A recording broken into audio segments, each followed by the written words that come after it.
한국 기독교 100주년을 기념하며 세워진 경기도 용인의 순교자 기념관. 이곳에는 순교자들의 발자취를 느낄 수 있는 다양한 자료들이 보관돼 있다. 기독교가 이 땅에 뿌리 내리는 동안 순교를 통해 믿음을 지킨 자들은 무려 2,600여 명에 이른다. 그들의 정신을 기리며 세워진 이 기념관 입구에는 한국 기독교 최초의 순교자 토마스 목사의 순교 현장의 모습이 한 폭의 그림으로 남아있다.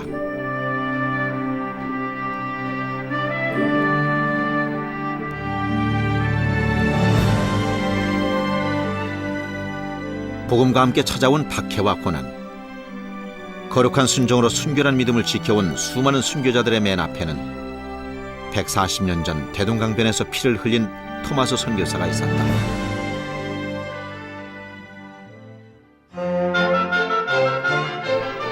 영국 하노버 교회에서 24세의 목사 안수를 받고 선교사로 파송된 토마스 선교사의 흔적을 따라 영국 런던의 대학교를 찾았다.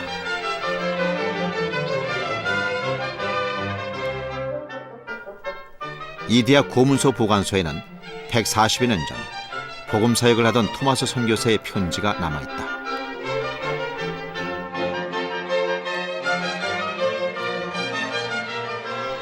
당시 토마스 선교사는 조선 땅을 찾아 긴 여행을 떠나며 런던 선교회에 이런 보고서를 제출했다. 저는 상당히 많은 분량의 성경책을 가지고 조선 사람들이 환영에 주리라는 기대에 부풀어 떠납니다.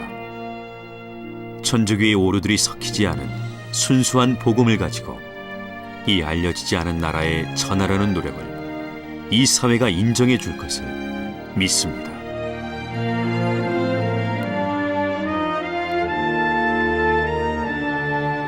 스물여섯의 청년 목사 토마스는 선교의 기쁨에 사로잡혀 조선에서의 복음 사역을 기대하고 있었다. 1860년대 전후에 조선 왕조는 안팎으로 커다란 변화와 갈등에 직면해 있었다.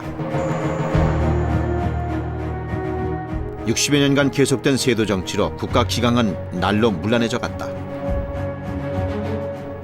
또한 양반과 관리들에게 약탈당하던 서민들의 생활은 실로 비참한 것이었다. 대외적으로는 식민지 확보를 목표로 하는 서양 열강의 제국주의적 침략이 이어졌고 흥선대원군은 이를 적극적으로 막는 쇄국 정책을 강행했다. 그의 결단은 강경했고 그 결과는 참혹했다. 1864년 가톨릭 신도들을 대량 학살하는 병인 박해 사건이 일어나게 된 것이다.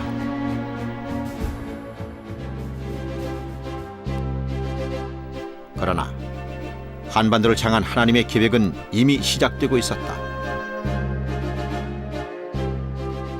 조선이라는 나라를 향해 1865년 9월 1차 전도 여행을 떠났던 토마스 선교사는 풍랑으로 배가 난파되는 불행을 맞이한다. 이건 역시 하나님의 계획 아래 있었다. 우연히 백령도에 정박하게 된 토마스 선교사는 그곳에서 섬 사람들을 만나 조선말을 배우며 복음을 전하기 시작한다. 반갑습니다. 야수교책을 받으세요. 야수를 믿으면 영생을 얻습니다.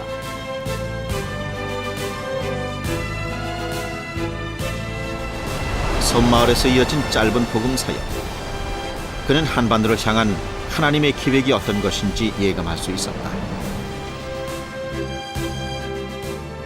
인간적인 관점으로 볼 때 조선인들은 기독교의 진리에 대해 전혀 적개심을 가지고 있지 않습니다. 저는 조선 사람들이 기독교 책들을 열심히 읽는다는 것을 자신 있게 이야기할 수 있습니다. 조선인들은 다른 어느 민족보다 복음에 관심이 많아 하나님 나라의 큰 쓰임을 받을 만한 민족입니다.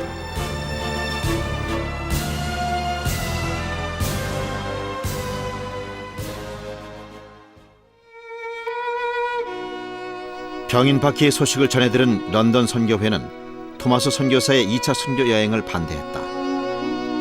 하지만 중국에서 사역하고 있던 윌리엄슨 선교사는 그의 비전을 존중해 다량의 한문 성경책을 구입할 수 있게 도와준다. 이런 도움으로 힘을 얻어 1866년 8월 미국의 제너럴 셔먼호를 타고 조선을 향한다.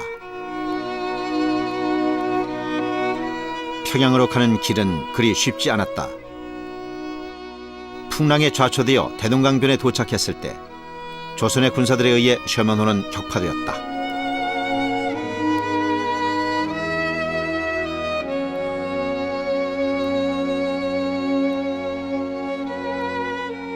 오 하나님이시여, 아직까지 복음을 듣지 못한 저 불쌍한 백성들에게 은혜를 내려주시옵소서. 토마스 선교사는 배가 불탈 때 마지막까지 배 안에 남아있던 모든 성경을 바깥으로 던졌습니다. 어떤 거는 언덕으로 던져져서 사람들이 받았다는 이야기도 있고요. 토마스 선교사를 파송했던 웨일즈의 한우버 교회의 수석 장로님 네 분이 한국에 오셨었는데 어느 교회를 갔더니 그 교회에서 한 자매가 나오더니 울면서 우리 증조 할머니가 토마스 선교사가 대동강변에서 던진 성경책이 물에 빠져있는 성경책을 빨래하다가 그거를 발견하고 그거를 통해서 예수님을 영접했다라고 하는 그런 이야기를 들려주었던 적이 있습니다. 불타는 배에서 예수를 외치며 성경을 던졌지만 결국 체포된 토마스 선교사. 놀랍게도 그는 생을 마치는 순간까지 자신의 목을 베려는 사람을 향해 성경책을 전하며 복음을 전했다. 특히 토마스 선교사가 마지막으로 그 죽음을 당할 때 자기가 가지고 있었던 성경 하나를 자기를 죽이는 포졸에게 건너주었다고 합니다. 그로 인해서 그런 사실이 알려지면서 한국 기독교인들은 성경을 소중하게 다루게 되었고, 그리고 성경책에 대해서 굉장히 자랑스럽게 생각하는 그런 풍토가 우리 신앙의 선배들에게는 있었습니다. 숭실대 내에 위치하는 한국 기독교 박물관. 이곳에는 토마스 선교사가 전해준 한문 성경이 보관돼 있다.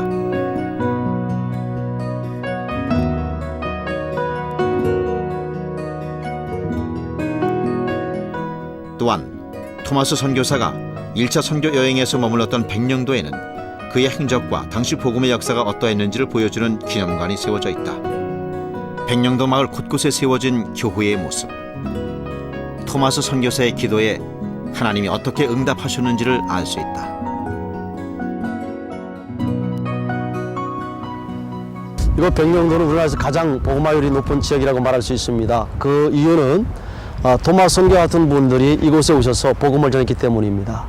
그리고 그 영향으로 인해서 이곳 백령도에는 10개 교회, 또 대청도에는 4개 교회, 소청도는 1개 교회, 그래서 각 마을마다 교회가 세워져 있습니다. 그리고 그 영향으로 인해서 이곳에는 다른 지역 같지 않고 제사나 풍어제를 지내지 않는 곳입니다. 그리고 그 영향으로 인해서 이곳이 80% 이상이 지금 복음화율을 보이고 있습니다. 순교자의 피 흘린 터에는 조왕리 교회가 세워지고, 최근 기념교회 터에는 놀랍게도 평양과학기술대학이 세워지게 된다. 이것이 이 땅의 부흥을 위한 하나님의 정하신 축복이었다. 이 사건 이후 하나님께서는 한국인 스스로를 통한 복음 전파를 계획하시고 먼저 만주에서 그 일을 시작하셨다. 1880년대 개방된 만주에는 서양의 다양한 사람들이 찾아들었으며 조선에서 건너온 이민자도 많았다. 이곳에서 복음 사역을 하던 스코틀랜드 출신의 존 노스 목사는 한글 성경을 번역해내는 일에 관심을 가지며 한국인과의 접촉을 시도하게 된다. 그중 한 명이 청년 백홍준이고 다른 이가 홍삼장수 출신의 서상윤이었다. 이들의 도움으로 한국어 성경 번역 작업은 활기를 띠게 되고, 이 결과 1887년 한국 최초 신약 전서인 예수 선교 전서를 출간하기에 이른다. 한글 성경의 번역은 한반도 복음화를 위한 하나님의 첫 번째 계획이었다.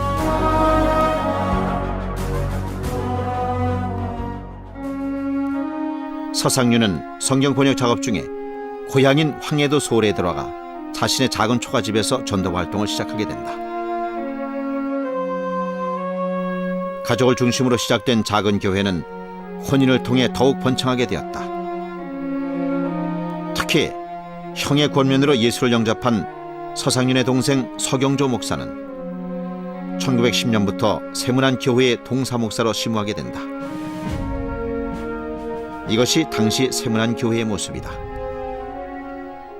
기독교가 이 땅에 들어오면서 우리 사회의 그 고착화 되어져 있던 유교적 신분 제도를 타파하는 데 큰 기여를 했습니다. 그래서 기독교는 양반이나 특수한 계층의 종교가 아닌 서민들의, 민중들의 종교로 자리 잡기 시작했습니다. 그러면서 이전에는 사람 대접을 받지 못했던 천민들조차도 그들이 교회 안에서는 평등하다는 사상을 배우게 되어지고 그것이 실제로 실천되어졌습니다. 서장인 가정을 중심으로 번창하기 시작한 소래교회는 변화를 거듭하며 계속 성장해 갔습니다. 얼마 되지 않아 마을의 80%를 복음화시키는 기적을 이루어낸다.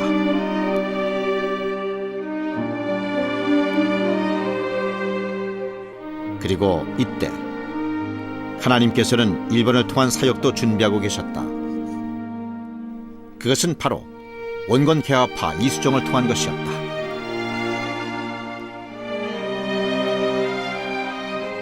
(1882년) 통신사로 일본을 방문한 이수정은 선진 문물을 시찰한다는 목적 외에도 기독교에 대한 목마름을 갖고 있었다. 일본 목사와의 만남으로 예수님을 영접하게 된 이수정은 성경 번역 작업에 착수해 1884년 마가복음을 번역하기에 이른다. 이수정이 번역한 성경은 만주의 것과는 달리 국한문 혼용체를 사용했는데 이는 지식인을 대상으로 했음을 알 수 있다.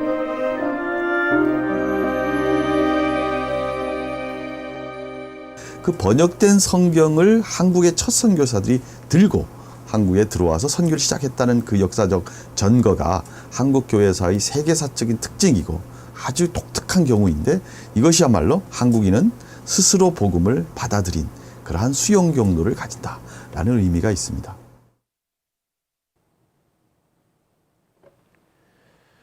이것이 만주 봉천에서 1887년 출판된 최초의 한글 신약 성경 예수 성기요 전서입니다. 로스 목사와 함께 번역 작업에 참여했던 한국의 청년들은 한국에 돌아와 초기 기독교 신앙 공동체가 형성되는데 크게 기여하게 됩니다. 쇄국의 벽은 높았지만 한국인들은 번역된 성경을 들고 한반도로 돌아가 복음을 전하기 시작했고 생각보다 많은 수의 기독인들을 탄생시킵니다. 그리고 한국인 스스로에 의해 교회도 세워집니다. 자기 민족 스스로에 의해 복음이 전해지고 전도가 이루어졌던 이 당시의 상황들은 세계 어느 나라에서도 그 예를 찾아볼 수가 없는 특별한 사건이었습니다. 하지만 더욱 놀라운 일이 펼쳐집니다. 급하고 강한 바람처럼 어느 날 찾아온 성령의 역사, 그 부흥의 불이 어떤 것인지 궁금하지 않으십니까? 1900년대 초 한국에서 사역하던 선교사 중 캐나다 출신의 의료 선교사 하디는 의료 활동을 하며 조선인들에게 복음을 전하기 위해 노력했다. 하지만 그 결실은 좋지 못했다. 1903년 원산감리교회에서 진행된 기도 모임에서 하디 선교사는 말씀을 전하던 도중 갑자기 강단에서 내려와 사람들을 향해 회개의 고백을 쏟아내기 시작했다. 오랜 시간 그의 마음을 사로잡고 있던 교만함에 대한 철저한 회개로 그는 하나님의 은혜를 체험하게 된다. 저는 조선 사람들이 나와 다른 인종이라는 편견에 사로잡혀 있었습니다. 저는 성령 충만하지 못했습니다. 저를 용서해 주십시오. 회개와 고백은 성도들을 영적인 잠에서 깨어나게 했고 말씀을 사모하며 뜨겁게 기도하게 했다. 그 하디 선교사를 비롯해서 무능을 회개했고 자만, 교만을 회개했고 선교 사역의 실패를 회개했고, 그러면서도 서양인의 눈으로 조선 사람들을 볼 때 꼭 짐승과 같이 보였다 하는 속에 있었던 교만, 자만 이것까지도 내놓으면서 회개할 때 회개에 불이 당겨졌고 불이 당겨질 때 성령이 강림했어요. 성경 공부를 하는 사람들이 늘어났고 교회마다 신학반을 따로 운영해야 할 만큼 놀라운 성장이 이루어졌다. 당시 교회에는 성경 공부를 목적으로 하는 사경회가 유행했는데 소문이 퍼져나가면서 사람들은 몇백 킬로미터를 걸어 교회에 찾아오는 것을 마다하지 않았다고 한다. 집회마다 특별한 체험들이 있었고 예수를 믿기로 결단하는 사람들이 날마다 늘어났다. The Korean revival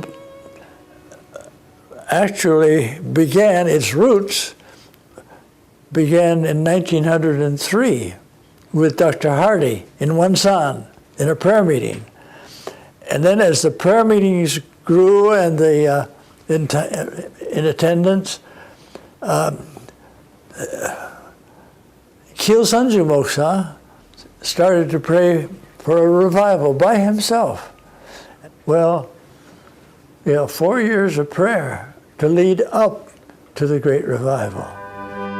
그리고 1907년 평양 새해가 시작된 1월 한 사경회에서 엄청난 일이 생겨난다. 토마스 선교사의 순교로 세워진 평양 장대연 교회에 새해를 맞아 평안남도 남자 성도들을 대상으로 하는 사경회가 개최됐다. 영하 수십 도를 오르내리는 추위 속에서도 1,500여 명의 성도들은 말씀을 사모하며 연일 모이기에 힘쓰고 있었다. 그러던 어느 날 하나님의 크신 은혜가 길선주 장로에게 임했다. 자신도 제어할 수 없는 듯 강한 힘에 이끌려 갑자기 마룻바닥에 엎드리더니 자신의 죄를 고백하기 시작했다. 주여 용서하소서. 친구가 죽어가며 아내 대신 정리해달라고 맡겼던 돈을 제가 제 마음대로 가로챘습니다. 주여, 저 같은 놈도 용서해 주실 수가 있습니까? 저의 추악한 죄를 깨끗하게 하옵소서.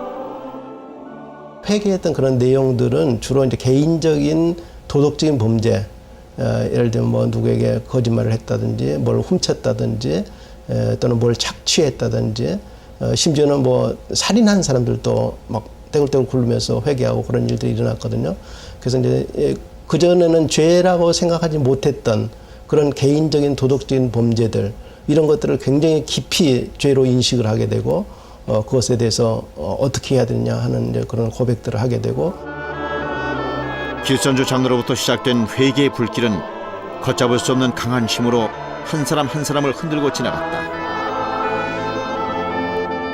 주님, 저를 용서해 주옵소서. 병들어 아픈 마누라를 보면서도 빨리 죽으라고 저주했습니다. 아내 몰래 간음했습니다. 저의 죄를 용서해 주옵소서. 회개는 밤이 지나고 동이 틀 때까지 이어졌고 성도들은 시간의 흐름도 잊은 채 은혜를 사모했다.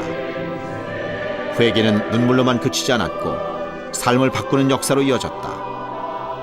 훔쳐간 물건을 돌려줬고 찾아가 용서를 구했으며 나누고 베푸는 삶이 무엇인지 성경의 가르침을 따르기 시작했다. 그리고 이것은 아무도 예견하지 못했던 엄청난 부흥으로 이어졌다. 부흥은 시작되었고 뜨거운 불길처럼 한반도를 태우기 시작합니다. 평양 장대연 교회를 중심으로 매일같이 부흥 사경회가 이어졌고 이곳에 참석해 은혜를 경험했던 이 수많은 사람들은 전국 각지에 있는 자신의 마을로 돌아가 이 성령의 역사를 전했다고 합니다. 한국 교회가 양적으로 질적으로 향상된 시발점, 그것은 지금으로부터 딱 100년 전에 있었던 한국 기독교사에서 빼놓을 수 없는 엄청난 사건입니다. 부흥을 체험한 한국 교회는 좀 더 성숙한 모습으로 변화를 시작합니다. 이전보다 더 적극적이면서 조직적인 복음 전파, 그것은 바로 전도에 대한 열정이었습니다. 대부흥 이후 한국 교회는 수적으로도 폭발적 증가를 시작한다. 1895년에 530명에 불과했던 기독인이 1907년 대부흥 이후 3만 7천 명으로 급격히 늘어났고 이후 기하급수적으로 증가하게 된다. 이런 성장이 가능했던 이유는 한국 기독인들이 은혜를 경험하면서 복음을 전하고 제자를 삼는 일에 강한 열정을 갖게 됐기 때문이다.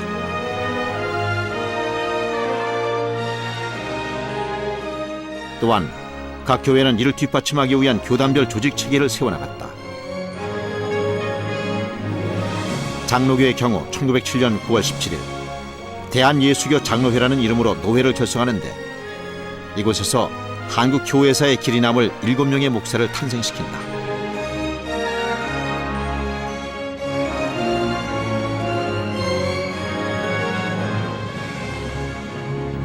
특히 부흥의 중심에 있었던 길선주 목사는 100만 명 전도를 목표로 100만 구령 운동을 시작하게 된다.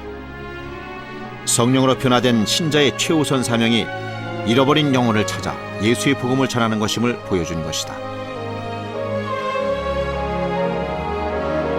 100만 구령 운동의 결과 교단 내에서는 위원회가 설치되는 등 전도에 불이 붙기 시작했다. 100년 전 한반도를 뜨겁게 불태웠던 이 부흥의 불길은 한국 근대사와도 긴밀한 관계를 갖는다. 대부흥 이후 성경을 사모하던 이들은 말씀을 통해 글을 배우기 시작했고 기독교 교육을 받으며 신지식인으로 성장하게 된다. 어쩌면 이것은 앞으로 찾아올 민족의 위기들에 대한 하나님의 예비하심이었으며 또한 준비 작업이었을 것이다. 한반도 부흥의 도화선이 됐던 이때의 사건은 이후 일본과의 불평등 조항으로 어두워졌던 민족의 소망을 다시 일으키는 힘이 됐고 온갖 순환에도 두려워하지 않고 온몸으로 대항할 수 있도록 단련되어졌다.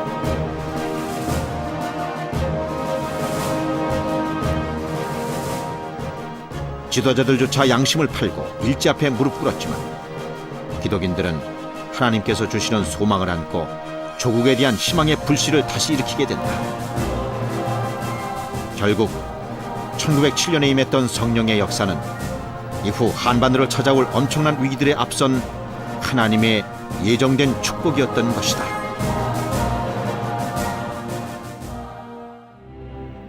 누가 우리를 그리스도의 사랑에서 끊으리요? 환난이나 곤고나 핍박이나 기근이나 적신이나 위험이나 칼이랴. 한국 교회는 이 심한 억압과 박해 속에서 더욱 성장하는 모습을 보입니다. 특히 일본 제국주의에 짓밟힌 40여 년의 세월은 한국 교회를 더욱 단단하게 만드는 계기가 되었는데요. 이스라엘 민족의 40년 광야 생활처럼 우리 민족에게 주신 연단의 시간이었습니다. 하루하루가 큰 시련이자 도전이었던 일제강점기의 한국교회. 수많은 민족 지도자들이 일제 탄압을 피해 해외로 망명했을 때 이 땅을 지키며 일본에 맞선 건 적은 숫자의 기독인이었습니다. 1905년 러일 전쟁에 승리한 일본은 미국과 영국, 러시아 등 서구 열강으로부터 한국의 종주권을 인정받는다.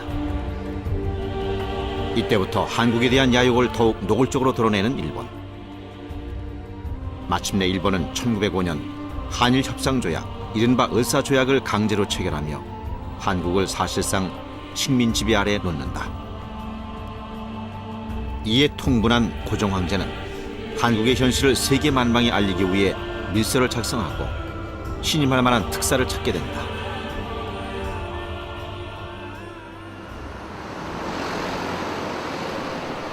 서울 남창동의 상동교회. 1888년 선교사 스크랜튼에 의해 세워진 상동교회는 을사늑약의 무효화를 주장하는 구국기도회가 연일 열렸던 곳이다.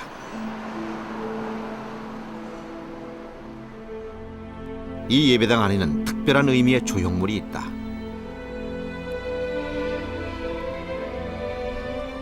십자가를 받치고 있는 2개의 돌. 이 돌은 민족운동의 중심이 됐던 상동교회의 두 인물을 상징하고 있다.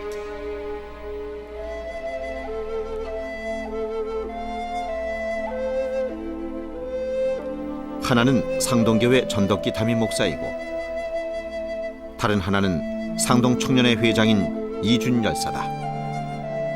그는 고종의 특사로 머나먼 타국 땅 헤이그에 가서 약소국의 소름과 강제 을사조약의 부당함을 세계에 알리고 순국한다. 상동교회 지하실에서 그 을사 해압 밀사 사건이 일일 바로 그 지하실에서 그것이 조직이 된 거예요. 그리고 가끔 위협하게 되면 종로로 자리를 옮겨서 종로 황성 기독교 청년회 다락방에서 또 가만 수교를 하고. 당시 상동교회는 구국의 중심이 되는 교회였다. 그만큼 민족운동의 기술이 많이 배출되는데 민족대표 33인 가운데 4명이 이 교회 출신이기도 하다.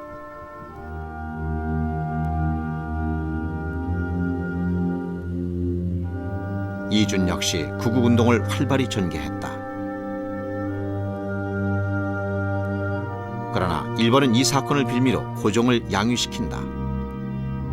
그리고 반일 기독인들의 씨를 말리기 위한 시나리오를 기획하는데 이른바 데라우치 총독 모살미수 사건인 백오인 사건이 그것이다.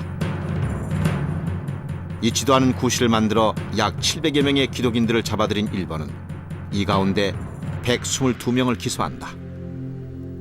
그리고 1심 재판에서 105명에게 총독 모살미수라는 죄명으로 유죄 판결을 내린다. 이후 이 사건은 백오인 사건이라 부르게 된다. 일제가 한국을 효율적으로 통치하기 위해서는 기독교를 제압을 해야 된다고 생각했던 것이에요. 그래서 가장 기독교 세력이 강했던 서북지방 그리고 전국의 교회를 지도했던 그 지도자들을 모두 잡아서 투옥시키고 그리고 고문해서 그들을 굴복시키기 위해서 이러한 음모를 꾸몄다고 생각이 됩니다. 죄도 없이 데라우치 총독 모살이란 죄명을 뒤집어 쓴 채 끌려간 기독인들은 혹독한 고문을 당한다. 거짓 자백을 받아내기 위한 갖가지 고문이 연일 계속되고 매해 장사 없다는 말처럼 많은 기독인들이 하나 둘씩 허위 자백을 하고 만다. 일본의 악랄한 시나리오대로 1심에서 105명의 기독인들이 유죄 판결을 받는다. 그러나 진실을 손바닥으로 가릴 수는 없는 노릇이었다. 잊지도 않은 죄의 인권 유린이 자행되자 세계인들은 백오인 사건에 주목하기 시작한다. 결국 이런 부담을 이기지 못한 일본은 1913년 5명만을 투옥하고 이 사건을 종결한다. 풀려난 기독인들도 고문 후유증으로 고생하거나 목숨을 잃었다. 길선주 목사의 장남이시고 저희 조부이신 당시에 신성학교 영어 교사였던 길진형 선생은 백오인 사건으로 모진 고문 끝에 그 후유증으로 돌아가셨습니다. 박해 속에서도 기독인들은 더욱 힘을 결집하고 독립에 대한 열망을 불태운다. 11명의 목사를 포함한 16명의 기독인사가 민족대표 33인에 참여한다. 이들은 독립선언문 제작과 전국적인 만세운동을 계획한다. 그 당시에 이제 3.1운동을 주도한 것이 기독교 민족대표 33명 가운데 16명이 기독교 장로거나 목사님이잖아요. 그리고 이제 천도교하고 연합해서 했다고 하는 것이 일제가 알고 있었어요. 알고 있었기 때문에 교회에 대해서 집중적인 박해를 가했고 기독교인들은 무조건 일본의 식민 지배를 반대한다 하는 생각을 가지고 있었어요. 그래서 실제적으로는 재판 기록들에 보면 기독교인인데도 불구하고 기독교인이라는 걸 밝히지 않는 경우가 있어요. 그건 왜냐하면 기독교인이라고 밝히면 없는 죄도 더 덮어쓰게 되니까 그런 경우들이 발견되는데 독립선언문 안에는 기독교적 사관이 내포되어 있다. 이를 쓴 최남선이 기독인이었기 때문이다. 읽어보면 그건 기독교 신자가 쓴 것이다. 기독교 사상이 많다. 이럴 정도로 기독교 사상이 많다고 생각하는데 선생님 기독교와의 관계는 어떻습니까? 하고 내가 물었어요.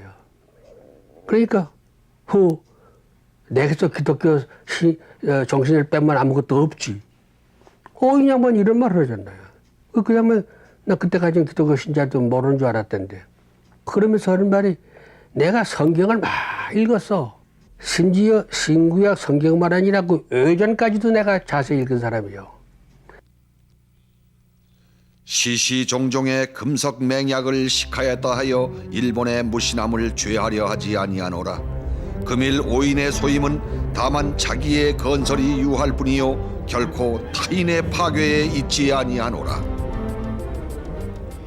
악을 악으로 갚는 것이 아니라 악인에게도 선을 베풀고 기회를 주는 기독교의 자애로운 사랑이 독립선언문과 무저항 비폭력의 독립운동의 바탕이 된 것이다.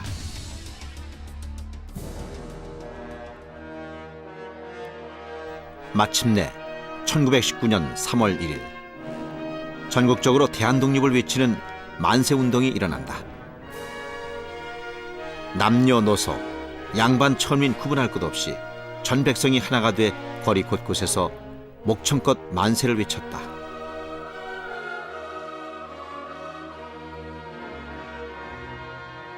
미국 선교사의 주선으로 이화학당을 다니며 기독교육을 받은 유관수는 어린 나이에 아운의 장터에서 만세운동을 주도한다. 일본 경찰에 체포되어 옥에 갇힌 그녀는 온갖 고문을 당하면서도 끝끝내 절개를 지킨다. 유관순이 고문당하고 숨진 서대문 형무소. 민족 지도자들과 기독인들에게 악명 높은 이곳이 동시에 우리 민족의 성지가 된다.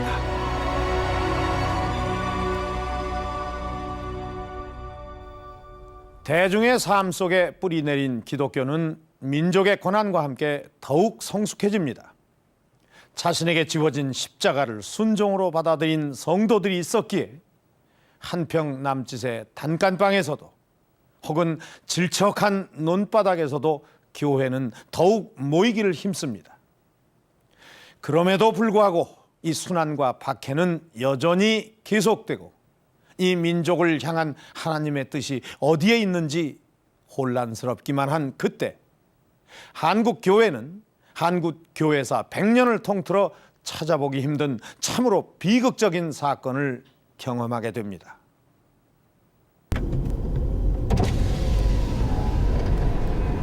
한국 교회사의 성지로 남아있는 제암리. 이곳에 제암리 3.1운동 순국기념관이 있다.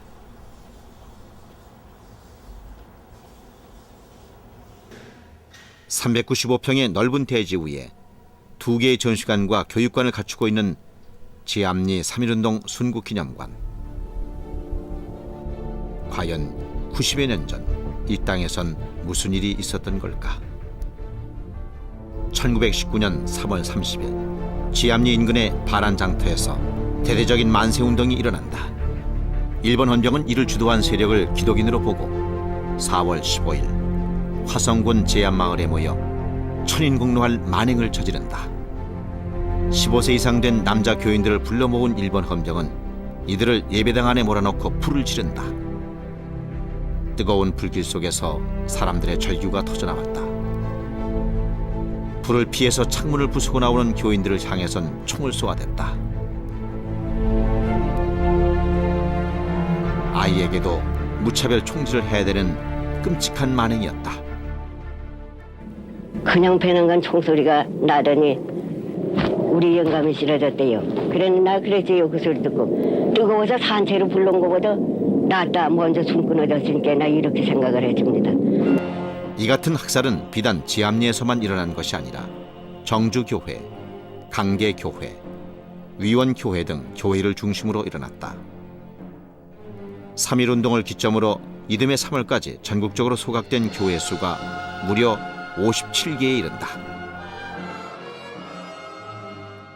선교사들이 이제 그 몰래 편지들을 인편으로 보내거나 이렇게 해외 나가서 보내거나 이렇게 해가지고 한 것들이 그 3.1운동 자료들이 수천 장에 달해요. 그 보고서들이요. 학살된 그런 사람들이 굉장히 많아요. 지난 1982년 63년 만에야 유해 발굴 작업이 이루어졌다. 뒤엉켜 묻혀있던 유골들이 하나 둘 드러났다.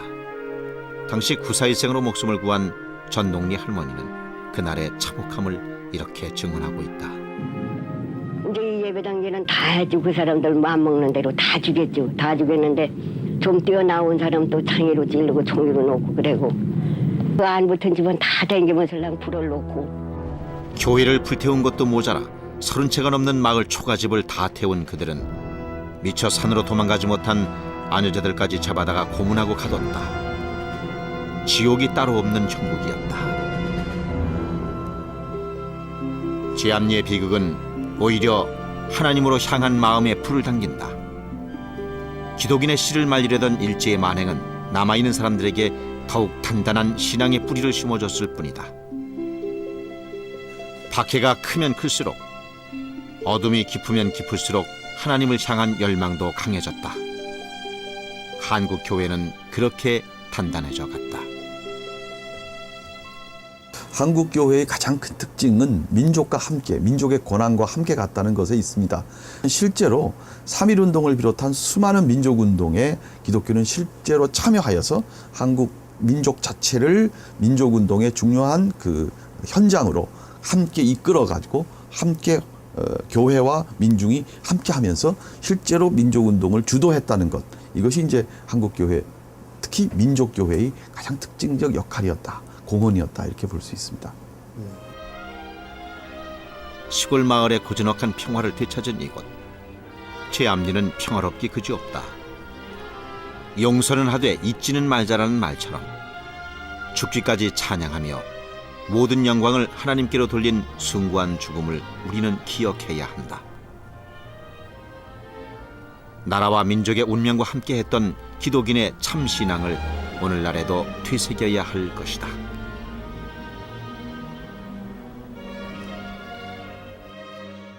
일제의 고문은 참으로 잔인했습니다. 고문의 수법만도 72가지나 되었다고 하니 그 고통이 얼마나 심했을지 감히 상상이 안 될 정도입니다. 일제 말 이 기독교에 대한 횡포는 극에 달합니다. 신사참배를 거부한 200여 개 교회가 강제로 문을 닫았고 2천여 명의 성도가 감옥에 갇혔으며 또 50여 명의 교역자가 순교를 당했습니다. 우리 모두는 하나님 앞에 연약한 존재입니다. 그럼에도 불구하고 죽기까지 하나님과의 약속을 지켜낸 우리 믿음의 선조들, 그들에겐 하나님의 크신 계획과 섭리가 있었습니다. 아시아를 제패하려는 일본의 야욕은 숱한 전쟁으로 드러난다.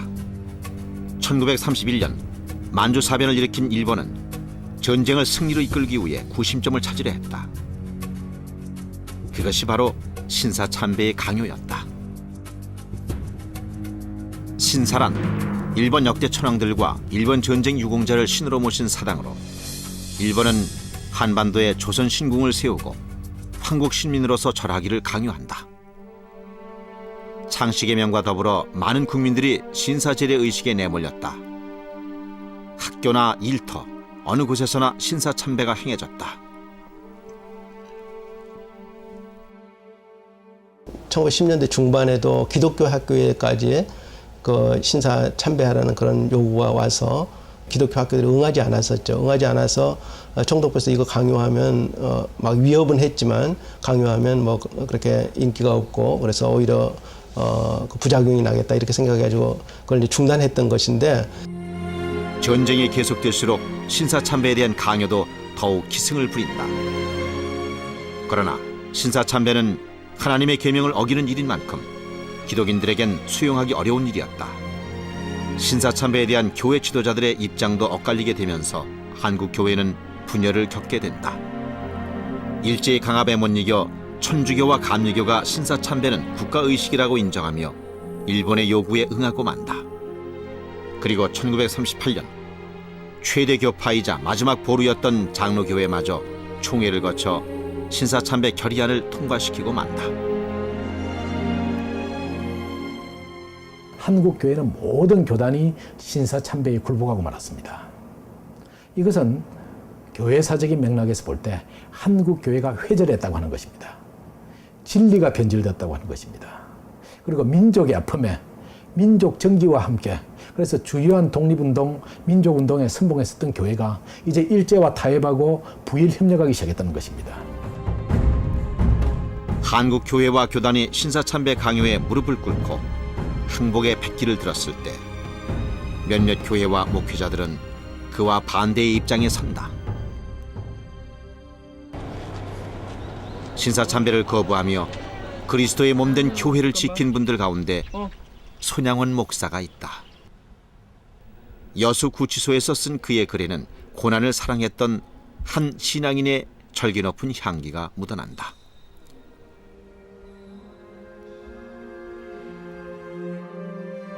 하늘에 어찌 두 해가 있을 수 있고 한 나라에 두 임금이 있을 수 있으랴. 우주의 주인공이 어떻게 둘 되겠으며 십자가의 도 외에 구원이 또 어디 있으랴.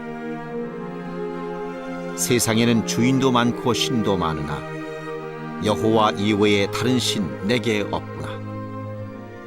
이 신을 위하여 아까울 건 무엇이며 이 주를 버리고서 내가 어디로 가랴. 평생을 나환자와 동고동락하고 자신의 두 아들을 죽인 폭도를 양아들로 삼으며 죽기까지 하나님의 뜻을 따랐던 위대한 목회자 손양원. 그는 하늘의 미랄이 되어 이 땅에 뿌려진 숭고한 복음의 씨앗이었다. 순교의 피가 있었기 때문에 그러나 오늘날 교회가 이만큼이라도 성장했다고 저는 그렇게 생각합니다. 하나님께서 순교자들을 이 땅에 선물로 보내신 거예요.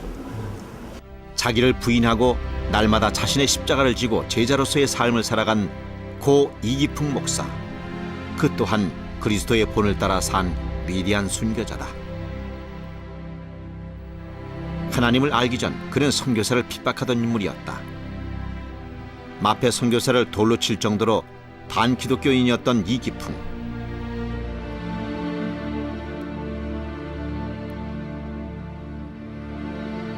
그런 그가 하나님의 뜻에 따라 조선예수교 장로회 초대 7목사 중 한 명이 된다.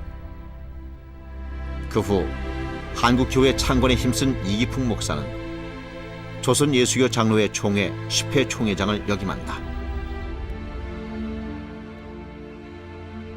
제주 선교사로 파송된 이기풍 목사는 갖은 고난과 핍박 속에서도 제주도의 복음화를 위해 헌신적인 목회자의 길을 걷는다.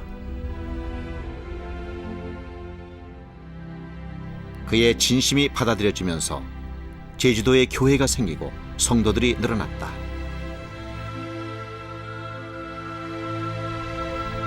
그리고 일제의 신사참배 강요에도 당당히 맞서 싸운다. 모진 고문에도 그는 두려워하지 않았다. 몸은 죽여도 영혼은 죽일 수 없다라고 말할 정도로 그는 오직 하나님만을 두려워할 뿐이었다. 이처럼 박해의 시기에 고난을 두려워하지 않고 하나님의 뜻을 쫓았던 많은 목회자와 교인들. 그들은 한국 교회를 더욱 성숙하게 만드는데 아낌없이 썩어지는 하늘의 미랄이 되었다. 이 신사참배는 1934년에 한국교회가 희년운동을 통해서 대대적인 잔치를 벌이고 난 다음에 찾아왔습니다. 1934년에 한국교회는 희년을 하면서 부흥회, 학술행사, 출판행사, 각종 사회봉사 등 다양한 이벤트를 벌였습니다. 그런데 한국교회는 불과 몇 년을 견디지 못하고 그때부터 신사참배에 차례차례 불용해 나갔습니다. 지금 평양교회 부흥운동 100주년 지는 우리에게 교훈이 뭐냐? 지난날 우리 한국교회 역사에 대한 잘못에 대해서 진심 어린 뼈아픈 과거를 반성하고 회개할 때에 하나님께서 한국교회를 축복하실 것입니다. 한국의 예루살렘, 평양, 이곳에서도 숭고한 희생이 있었다. 교회의 탄압이 더욱 거세질 무렵인 1936년 평양의 산정현 교회로 부임하게 된 주기철 목사와 가족. 이때는 예배당에 일본 국기와 일본 귀신이 그려진 가미다나를 벽에 걸라고 할 정도로 신사참배에 대한 강요가 극심할 때였다. 이런 와중에 산정현 교회에 부임한 주목사는 예배당의 절대 신성을 강조한다. 그리고 어떤 간판도 못자국 하나도 낼 수 없다고 강하게 반발한다. 일본은 모진 고문과 회유로 그의 뜻을 거꾸려 들었다. 하지만 전혀 굽힐 줄 모르는 주목사의 태도는 일본에겐 골칫거리였지만 고난 속에 있던 우리 민중에겐 더 없는 위로와 힘이 되었다. 1940년 2월 네 번째 옥살이를 마친 그가 산정현 교회로 돌아온다. 그를 환영하기 위해 많은 성도들과 주민들이 모여들었다. 눈물을 흘리며 회개하라 목청 터져라 외쳐댔건만 어찌 이 땅의 목사님들은 강단 앞에서 하고자 하는 말은 못하고 왜 벙어리가 되어 떨고만 있습니까? 이날의 설교는 많은 교인들의 마음을 사로잡았고 고난 중에 큰 힘이 되었다. 하지만 순교를 예감한 그는 온 힘을 다해 하나님께 기도를 드린다. 겟세마네 동산에서 간절히 기도했던 예수님의 심정이 이랬을까? 결국 이날의 설교는 그가 심우하던 산정현 교회의 마지막 설교가 되고 만다. 근데 그 순교하기 바로 그날 오후 4시에 그 평양 형무소 서장의 특별 주선에 의해서 저희 어머니였던 오종모 사모와 주목사님과의 마지막 면회가 이루어졌습니다. 간수의 등에 업혀 나온 주기철 목사님, 한 간수가 저희 아버님을 업고 두 간수가 양쪽에서 엉덩이를 받치고 이렇게 나왔는데 그 주목사님을 맞이했던 저희 어머니 오종모 사모는 이렇게 말을 했답니다. 주목사님, 당신은 꼭 승리하셔야 합니다. 살아서는 이 붉은 벽돌문 밖을 나갈 생각을 하지 마세요. 물론 주목사님은 아내의 그 말을 그대로 잘 받았습니다. 그래서 나는 살아서는 눈 뜨고는 이 붉은 벽돌문 밖을 나가지 않을 거예요. 내 이 죽음이 하늘에 썩은 미랄이 되어서 우리 산정현 교회와 소선 교회를 구해주기를 바랄 뿐이에요. 그리고 언젠가 내가 뿌린 이 씨앗이 큰 열매를 결실할 것을 나는 알고 그것을 위해서 하늘나라에 가서 또한 기도하겠소. 이것이 아버님의 마지막 유언의 말씀이었습니다. 그의 말처럼 그의 순교는 신앙의 귀한 열매를 거둔다. 그의 신앙을 본받은 산정현 교회의 성도들을 통해 평양은 한국의 예루살렘이 되고 성령은 더욱 강하게 역사하게 된다. 지난 100년 한국 교회의 성장을 돌아보면 성장의 시기가 평안하고 좋을 때보다는 고난과 시련이 깊었을 때 더 크고 빠르게 일어났다는 점을 주목할 필요가 있다.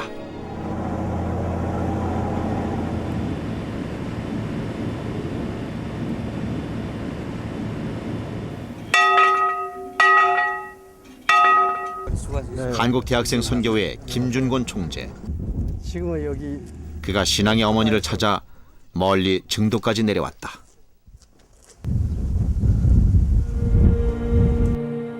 고 문준경 전도사. 섬에서 나고 섬에서 순교한 가녀린 여성이지만 교계의 대표적 인물들을 배출해낸 귀한 하나님의 여종이다. 나의 생애에 가장 결정적인 영향을 주신 분이 문준경 전도사님인데 내가 8살 때 우리 집에 오셔서 전도하시고 내게도 전도를 해주신 분입니다. 그리고 순교를 하셨기 때문에 가슴속에 묻혀 있습니다. 묘석을 쓰다듬는 노 목사의 손길이 애틋하다.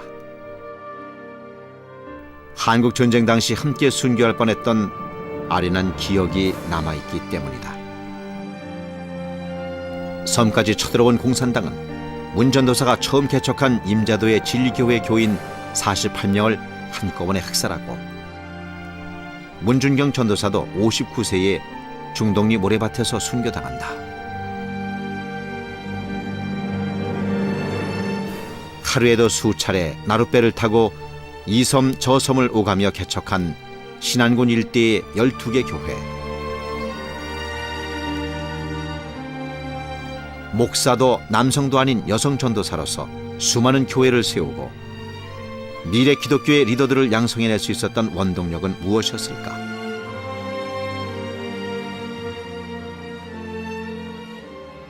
스스로도 힘겨운 삶이었지만 그녀는 목포 북교동 교회에서 부흥사 이성복 목사를 만나게 되면서 복음에 눈을 뜨게 된다.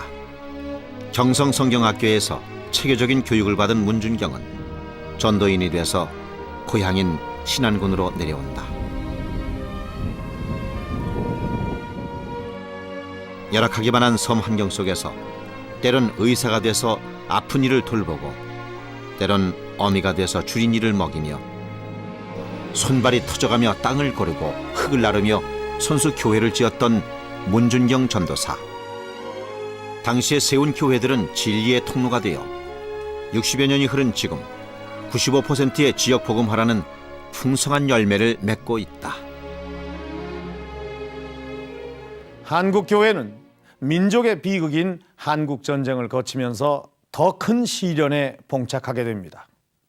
공산 정권이 들어선 북한의 사정은 더욱 비참해서 많은 기독인들이 인민재판이란 미명하에 목숨을 잃었습니다. 이처럼 한국 전쟁을 통해 교회가 입은 피해는 실로 막대한 것이었습니다. 많은 교회가 불타 사라졌고 또 납치당하거나 순교한 교인이 이루 헤아릴 수 없을 정도로 많았습니다. 어렵게 뿌려진 이 복음의 씨앗이 완전히 사라진 것처럼 보였지만 어둠이 깊을수록 여명이 가까워지듯이 하나님의 섭리 또한 준비되고 있었습니다. 같은 민족끼리 총뿌리를 겨눈 한국 전쟁은 이 땅을 철저히 짓밟는다. 국토는 초토화되고 집을 잃고 가족을 잃고 굶주릴 대로 굶주린 사람들의 마음은 꽁꽁 얼어붙었다. 무엇 하나 의지할 데 없는 이 민족의 서글픈 운명을 어루만져주고 위로해 주신 하나님. 두려워 말라. 내가 너와 함께 하느니라.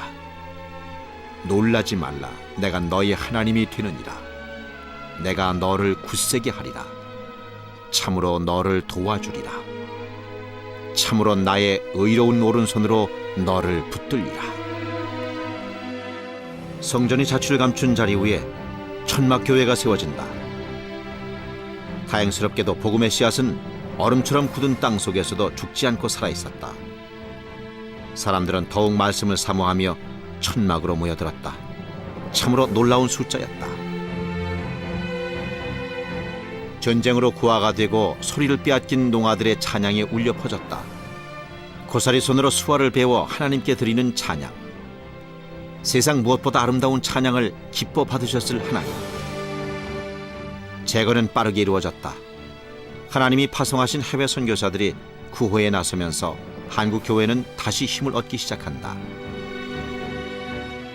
모이면 기도하고 흩어지면 전도하는 교회에 대한 이 하나님의 사랑은 풍성했습니다. 민족적 비극까지 겹쳐지며 분열을 거듭할 수밖에 없었던 한국 교회. 그럼에도 불구하고 이 성장을 허락하신 하나님의 뜻은 어디에 있을까요? 교회의 성장은 곧 하나님 나라의 확장을 의미한다.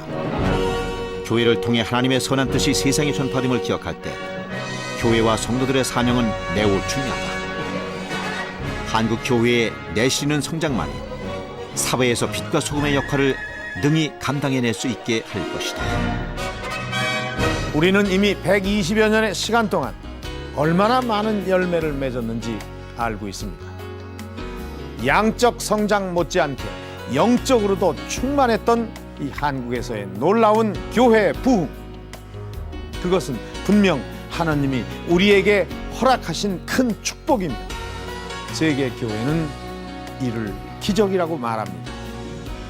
로버트 슐러 목사는 하나님의 능력을 믿고 온전히 우리의 모든 것을 맡기지 않는 한 그 어떤 기적도 일어나지 않는다고 말했습니다. 우리가 온전히 순종했을 때 그리고 최선을 다했을 때 우린 살아계신 하나님의 기적을 만날 수 있습니다.